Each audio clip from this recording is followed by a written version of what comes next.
Welcome to episode 249 of Clarity Compressed. My name is Paul J. Daly. I will be your host, and today we're talking about the importance of hearing your own voice.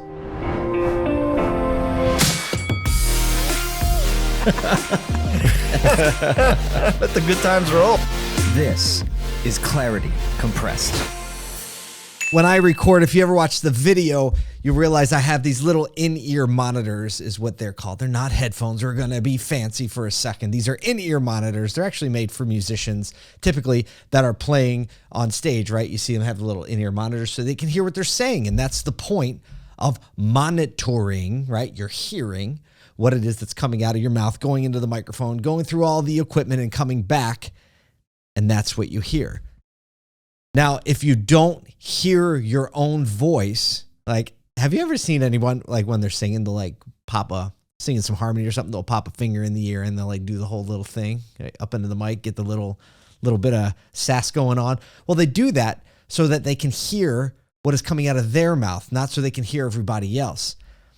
And when you're podcasting, there's an interesting phenomenon that happens when you can hear your own voice, even when there's no one else talking. Right now, I'm in my office/studio, and I'm recording this podcast. There's no one else around. Sometimes there is. Today, there's not. It's just me.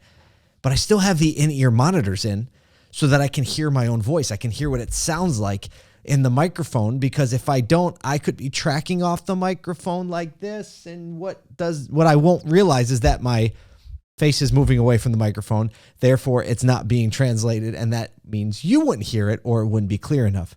So being able to hear my own voice actually gives me perspective and, I'll say it, clarity on what's coming through the mic clearly.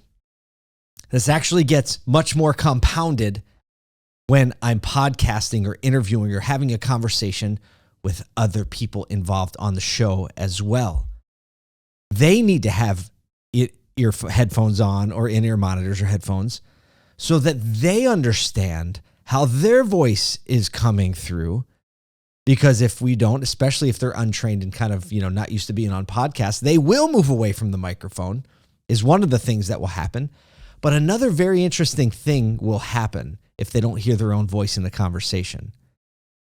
They are going to start talking over or interrupting, because they don't realize the confusion and the cutting off that's happening when as they would when they had the headphones on. If there's 3 people, forget about it. 3 people, it becomes a disaster because you just don't understand how much you're coming through. But if you have the headphones on, it actually sounds really confusing and kind of all like mumbled together. And it's really not pleasant to listen to if you're even in the conversation, and not pleasant to listen to, especially if you're listening on a podcast or recording. So the reason I want to talk about that, and the reason I'm bringing this up as an example, is because in life, in communication, whether that's personal communication, business communication, it just doesn't matter. If you're not attentive to what's actually coming out of your mouth and your volume and your tone and your demeanor, if you're not hearing your own voice, then likely you're not actually listening to anyone else either. Because in communication, it's got to be two-way. And if it's going to be two-way, you have to be aware of what's coming out of your mouth and what's coming out of the person's mouth that you're speaking with or conversing with. Sometimes, have you ever been in a situation? I've been in this situation, and it probably has to do with the fact that I talk a lot. I talk a lot for a living. My job, my vocation involves me talking into a microphone. And sometimes, have you ever said this or heard somebody say it, like, I'm just sick of the sound of my own voice right now, right? Or you get to the point where maybe you're sharing a story, or maybe you're oversharing, is usually when this happens. And you get in there and all of a sudden you realize, like, you're talking and you're like, why don't I just stop talking? Why am I still talking about this? I'm annoyed with myself, right? It took, in that moment, you're actually starting to hear yourself. And you probably kind of read the body language or read the facial expressions of some of the people around you and realized, like, oh, I'm kind of oversharing, or I'm kind of dominating the conversation. And I'm hearing myself now that I'm 5 minutes into this story and I realize no one's really paying attention. So I'm going to pull back or stop. That means because you started hearing yourself after you started seeing the indicators.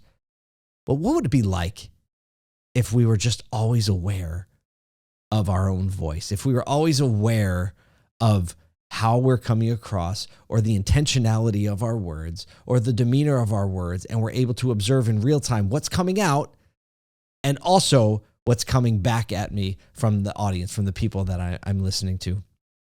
And I thought, as I was thinking through that, especially when it comes to recording and hearing yourself in the headphones or monitoring yourself, I was just thinking of how much room for improvement I have to, like, when I'm saying things and when I'm communicating things.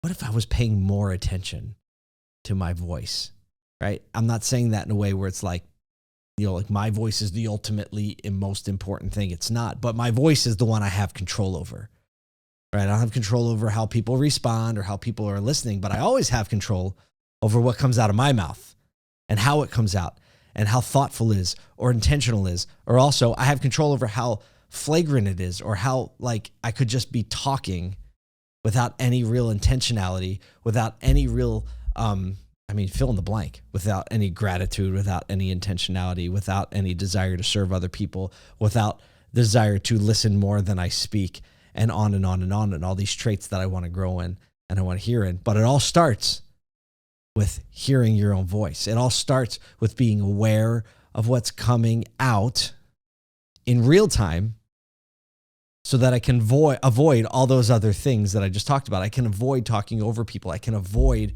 speaking in a selfish way instead of in a serving way.